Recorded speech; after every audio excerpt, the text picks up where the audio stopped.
우리는 예수님을 믿고 따르는 신앙 생활을 하면서 공통적으로 가지고 있는 한 가지의 소망이 있습니다.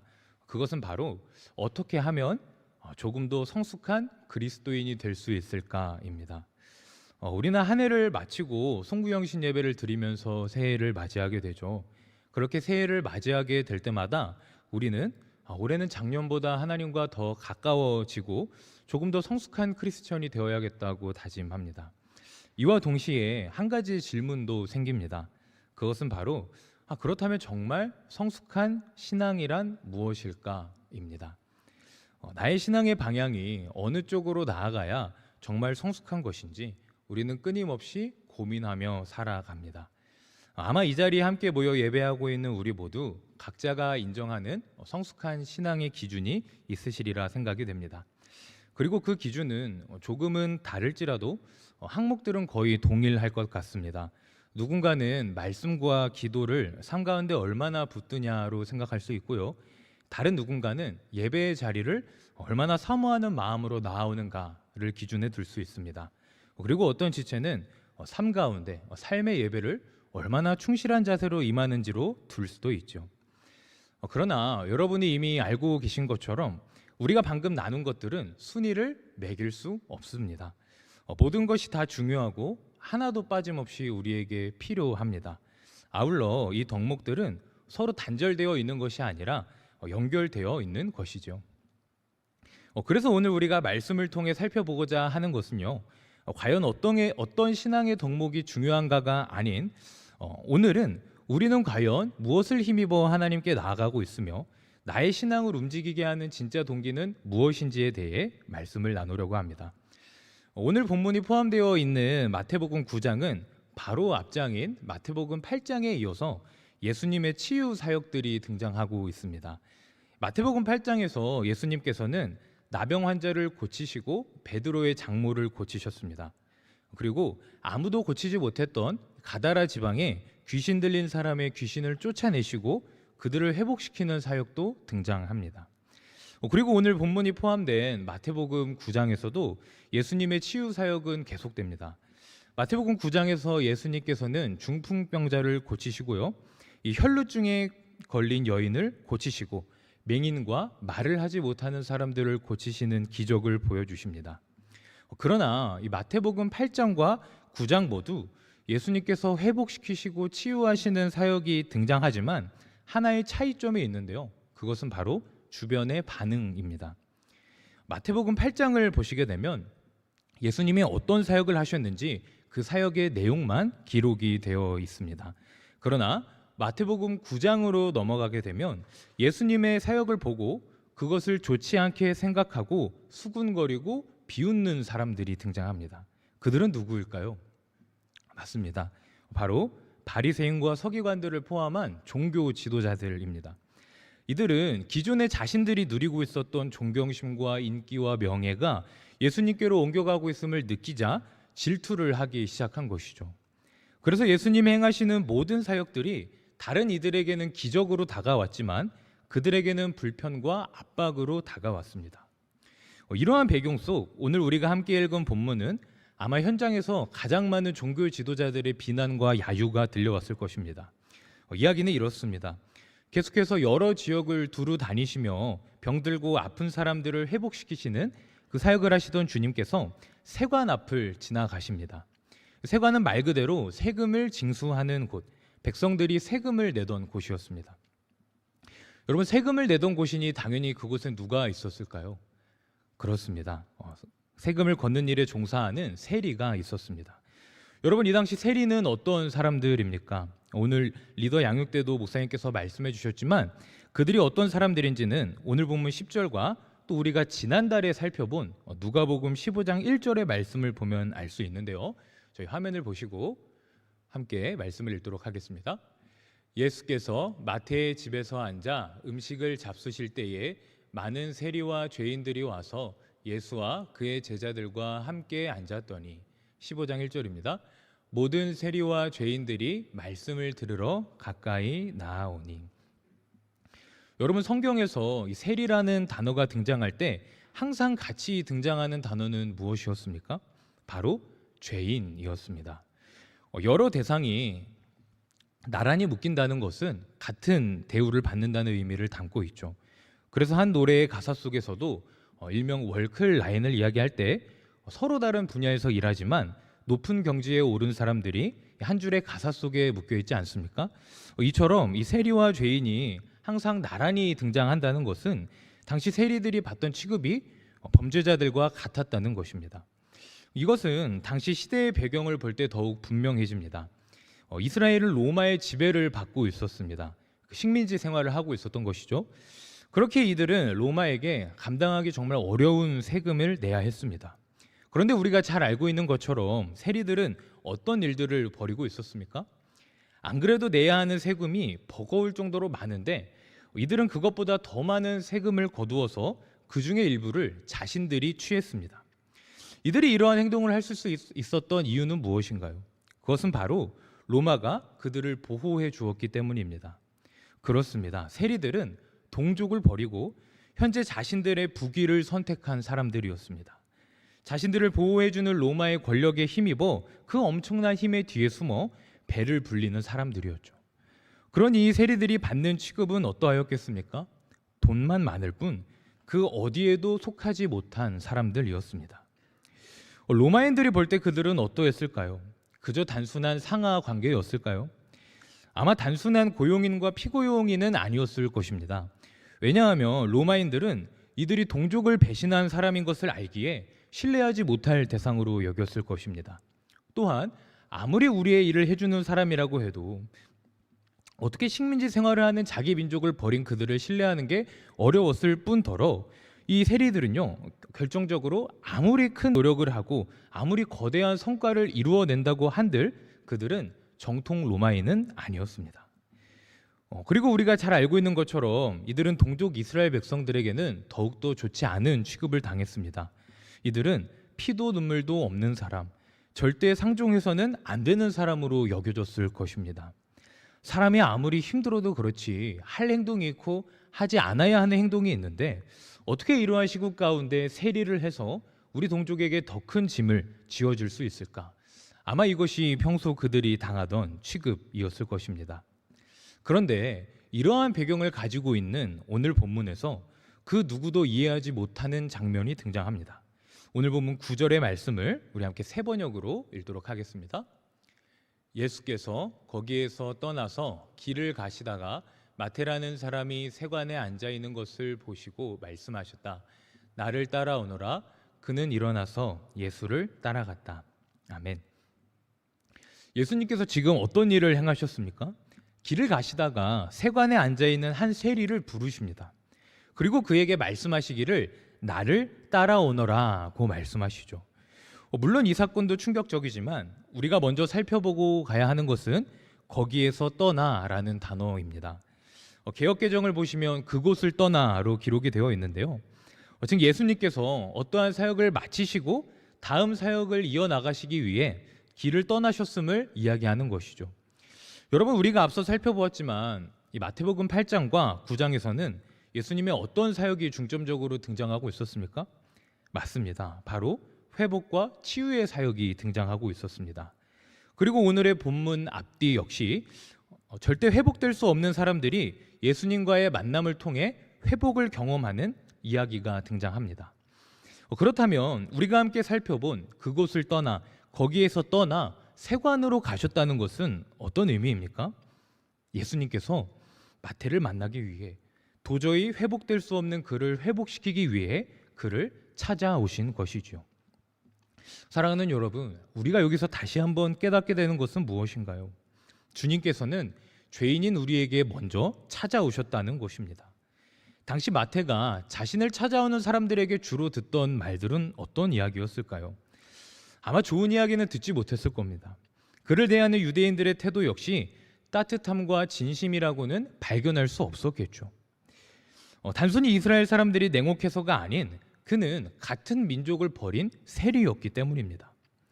이처럼 마태는 로마의 보호와 부를 얻는 대신 모든 것을 잃은 회복을 꿈꿀 수도 없는 인물이었습니다. 그러나 그런 그를 예수님께서 의도적으로 찾아오셨습니다. 그리고 그의 이름을 부르십니다. 그런데 예수님께서 그의 이름을 부르시는 것은 단순히 한순간의 회복이나 잠시 위로하시기 위함이 아니었습니다. 우리 다시 한번 오늘 본문 9절의 말씀을 개역 개정으로 읽도록 하겠습니다.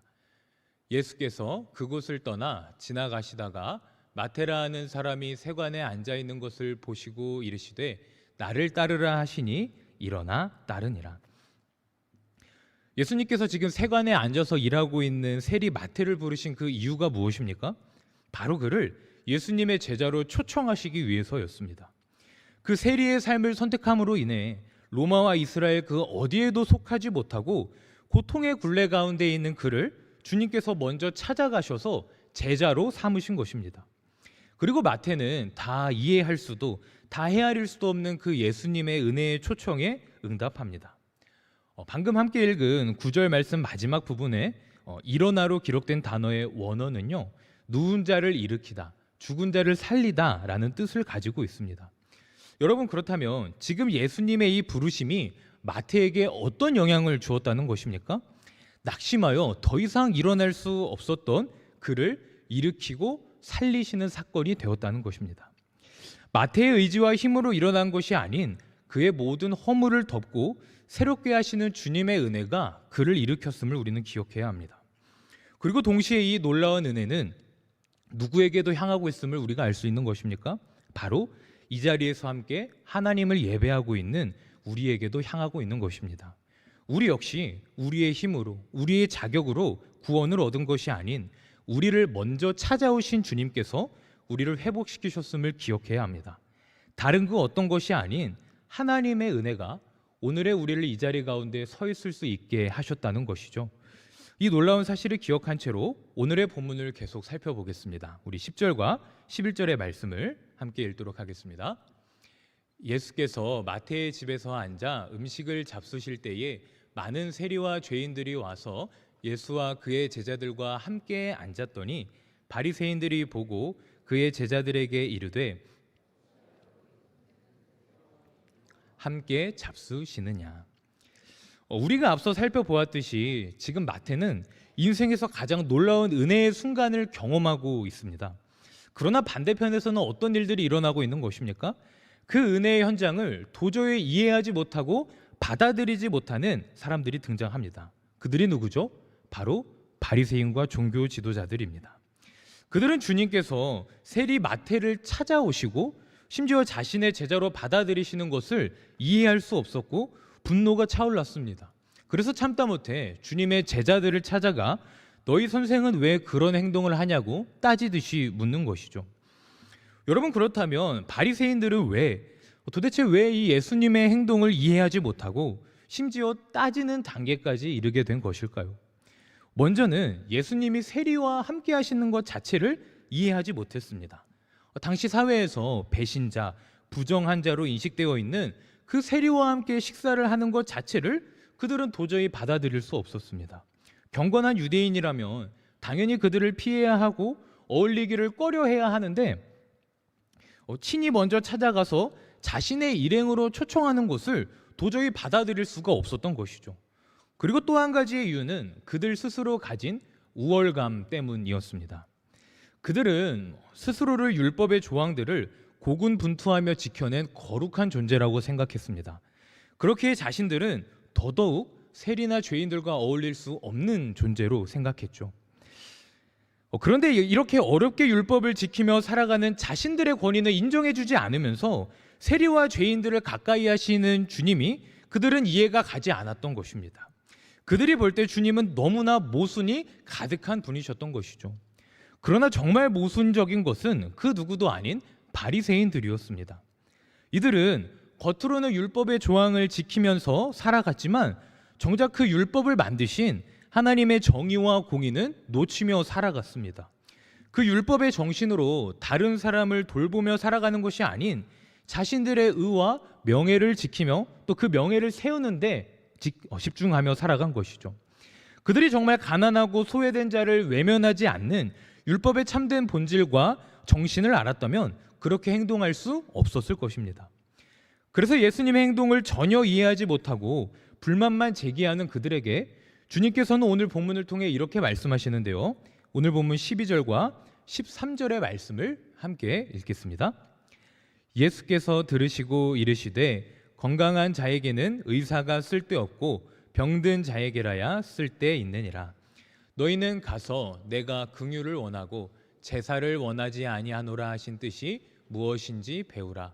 나는 의인을 부르러 온 것이 아니요 죄인을 부르러 왔노라 하시니라. 아멘. 지금 예수님께서는 어떻게 말씀하고 계십니까? 자신을 의사에 비유하시며 의사는 건강한 자가 아닌 병든 사람에게 필요한 사람이다 라고 말씀하십니다. 그렇습니다. 여러분, 모든 사람이 매 순간 의사를 찾지는 않습니다. 의사는 어떤 사람이 찾습니까? 아픈 사람이 찾습니다. 그러나 더 정확히 말하면요, 모든 아픈 사람이 병원에 가고 의사를 찾지는 않습니다. 여러분, 곰곰이 한번 잘 생각해 보시기 바랍니다. 또 저희 청년부의 간호사 선생님들과 간호대학생분들이 참 많이 계신데요, 여러분 곰곰이 잘 생각해 보았을 때 모든 아픈 사람이 병원을 가고 의사를 찾지는 않습니다. 그렇다면 누가 의사를 찾고 의사에게로 나아갑니까? 자신이 아픈 사람인 것을 깨달은 사람이 나아갑니다. 그냥 저를 포함한 우리 형제님들이 감기나 가벼운 상처가 났을 때 이 정도면 병원 갈 정도는 아니야 라고 말하는 것과는 다릅니다.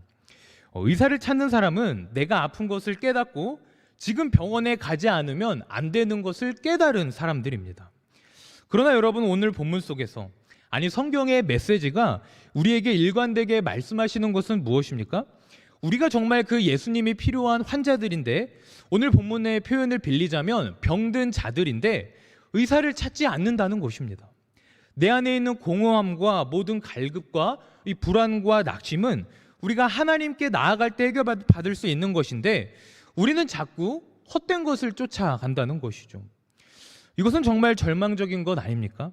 환자는 의사를 만나야만 살아갈 수 있는데 우리는 스스로 옳다 여기며 진리를 쫓아가지 않는다는 것입니다. 자신의 근본적인 문제를 해결할 능력이 없는데 엉뚱한 것으로만 질주한다는 것이죠. 그러나 오늘 본문을 통해 깨닫는 놀라운 사실은 무엇입니까? 스스로 환자인지도 모르는 환자를 위해, 환자의 증상이 가득하면서 환자인 것을 인정하지 않는 우리를 위해 의사가 직접 찾아오셨다는 것입니다. 그리고 그 의사는 자신의 죽음으로 환자를 살릴 선한 목자라는 것이죠. 여러분, 그렇다면 그 선한 목자는 누구이십니까? 바로 예수 그리스도이십니다. 그래서 이사야 선지자는 이렇게 고백했습니다. 이사야서 53장 6절의 말씀을 제가 읽겠습니다. 우리는 다 양 같아서 그릇 행하여 각기 제 길로 갔거늘 여호와께서는 우리 모두의 죄악을 그에게 담당시키셨도다. 아멘. 여러분, 우리가 이 성경의 메시지를 통해 깨닫게 되는 것은 무엇입니까? 내가 하나님의 자녀로 살며 오늘 하나님을 예배하는 삶을 살 수 있게 된 그 이유는 나를 찾아오신 예수 그리스도, 하나님의 은혜로 인한 것임을 기억해야 합니다. 우리의 어떠한 잘남이 아닙니다. 우리는 우리가 가지고 있는 그 어떠한 것으로도 스스로 구원할 능력이 없습니다. 그리고 역설적으로 나로서는 아무것도 할 수 없다는 무력한 존재라는 것을 깨달았을 때 그것이 가장 큰 복이 됩니다. 그것을 보여주는 삶이 오늘 본문 속 누구의 삶인 것입니까? 마태의 삶이었던 것입니다. 여러분, 마태는 왜 세리가 되었을까요? 그의 모든 상황은 다 알 수 없지만 당시 시대와 문화적 배경을 고려해 볼 때 답은 좁혀집니다. 우리가 계속 살펴봤던 대로 그는 재물과 권력을 위해 동족을 배신하면서까지 세리가 되었습니다. 그 권력과 재물이 그에게 있는 모든 공허함을 해결해주고 참된 만족감을 줄 것이라 믿었던 것이죠. 하지만 안타깝게도 그는 재물과 권력은 얻었을지언정 자신의 인생의 근본적인 해결책은 찾지 못했습니다. 그러나 그가 오늘 본문 속 자신을 찾아온 그 부르심에 순종하여 가지고 있는 모든 것을 내려놓고 주님을 따를 수 있었던 그 이유는 무엇입니까? 다른 어떤 것이 아닌 주님을 따라가는 그 삶에 참된 만족감이 있다는 것을 깨달았기 때문입니다. 내가 쫓아가는 세상의 다른 것이 아닌 나를 쫓아오신, 나를 찾아오신, 나를 있는 모습 그대로 사랑하시며 새롭게 하시는 그 주님과 함께하는 것에 참된 만족과 행복이 있다는 것을 깨달았기 때문이죠. 그리고 그 주님의 은혜에 감격해 제자가 된 마태는 어떤 사역을 감당하게 됩니까? 오늘 우리가 함께 읽은 이 마태복음을 쓰게 됩니다. 이 마태복음은 마태가 유대인들에게 복음을 전하기 위해 기록한 복음서입니다. 그렇기에 복음서 중에서 구약을 가장 많이 인용한 책이기도 하고요. 더 나아가 여러 방면에서 유대인들이 읽기 쉽게 쓰여진 책입니다. 많은 구약의 인용, 그리고 오랜 기간 메시아를 기다려온 그 유대인들의 초점에 맞게 마태복음은 예수님께서 우리를 위해 이 땅에 오신 메시아이자 진정한 왕이시라는 관점이 강하게 드러납니다. 그리고 단어의 선택이나 문체 역시 유대인들을 향한 배려와 이해함들이 들어가 있죠. 여러분, 이 사실을 오늘의 본문과 같이 살펴볼 때 우리는 너무나 큰 감동을 받게 됩니다. 왜 그렇습니까? 세리의 길을 가서 동족으로부터 버려지고 멸시당하고 손가락질 당하던 그가 자신의 동족 유대인들을 향해 복음을 전하고 있기 때문입니다. 권력과 명예를 향해 당시 세계를 제패하고 있던 로마의 편에 섰던 그가 이제는 주님만이 유일한 왕 중의 왕이심을 고백하며 전하고 있기 때문입니다. 여러분, 이 놀라운 기적이 어떻게 일어나게 되었습니까? 바로 마태를 찾아오신 예수 그리스도의 그 부르심과 초청의 은혜가 그를 세리에서 사도로 변화시키셨습니다. 그 은혜가 그로 하여금 자신이 쫓던 명예와 세상의 자랑거리들을 내려놓고 주님만을 자랑하는 자리로 나아가게 했습니다. 그래서 그는 이 마태복음을 쓰면서 오늘 본문 속 자기소개를 하고 있죠. 이 오늘 본문을 통해 자신이 손가락질 당하던 세리였음을 감추지 않습니다. 왜냐하면 이제 복음 안에서 참된 자유함을 누리는 마태는 그의 방황했던 과거마저도 하나님의 은혜를 드러내는 자랑이 되었기 때문입니다. 여러분, 그렇다면 여기서 우리는 오늘 본문 앞부분에서 나누었던 질문에 답을 할 수 있을 것 같습니다. 여러분, 우리가 가져야 하는 그 성숙한 신앙의 진짜 기준이 무엇입니까? 그것은 바로 은혜가 아니면 살아갈 수 없는 삶임을 인정하는 것입니다. 무언가를 더 많이 하고 열심을 내는 것은 그 다음 단계입니다. 내가 정말 하나님의 은혜가 아니면 아무것도 아니고 아무것도 할 수 없다는 그 믿음의 고백이 우리 신앙의 첫 번째 걸음이 되어야 할 줄 믿습니다. 이제 오늘의 말씀을 맺겠습니다. 사랑하는 여러분, 세리였던 마태가 사도로 변화된 것은 그의 능력이나 자격 때문이 아니었습니다. 그를 찾아온 주님의 은혜의 부르심이 그를 180도 변화시키셨습니다. 그리고 그 은혜를 경험하게 된 그는 자신을 무시하고 손가락질하던 유대인들을 향해 복음을 전하는 사도로 세워지게 됩니다. 그를 은혜의 자리로 이끈 것은 어떠한 신앙적 행위가 아닌 은혜의 감격이 그의 사역의 원동력이 되었습니다. 우리의 신앙생활도 동일합니다. 우리 역시 나는 하나님의 은혜가 아니고서는 도저히 살아갈 수 없는 존재임을 먼저 깨닫고 고백해야 합니다. 나를 찾아오시고 이끌어 가시는 그 은혜, 본래 소망이 없었던 우리의 참 소망이 되어주신 그 하나님의 은혜가 오늘 우리를 이 자리까지 인도하셨습니다.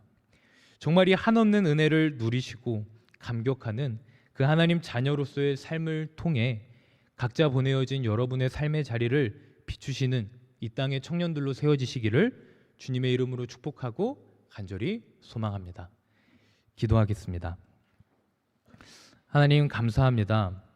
사순절 첫째 주간을 하나님의 은혜 가운데 보내게 하심에 감사드립니다. 또한 오늘 본문을 통해 세리였던 마태가 사도로 변화되는 것을 통해 정말 우리의 정체성을 복음 안에서 바꾸신 그 하나님의 은혜를 발견하고 또 누리게 하심에 감사드립니다. 하나님, 정말 우리가 올해를 살아가면서 또한 사순절을 지나가면서 다른 그 어떤 것에 열심을 먼저 내기보다 나를 먼저 찾아오셔서 나의 산소망이 되어주신 그 하나님의 은혜를 누리고 그 은혜에 감격하고 그 은혜가 우리의 삶과 사역의 원동력이 되는 삶을 살 수 있도록 인도하여 주시옵소서. 감사드리며 예수님의 이름으로 간절히 기도드립니다. 아멘.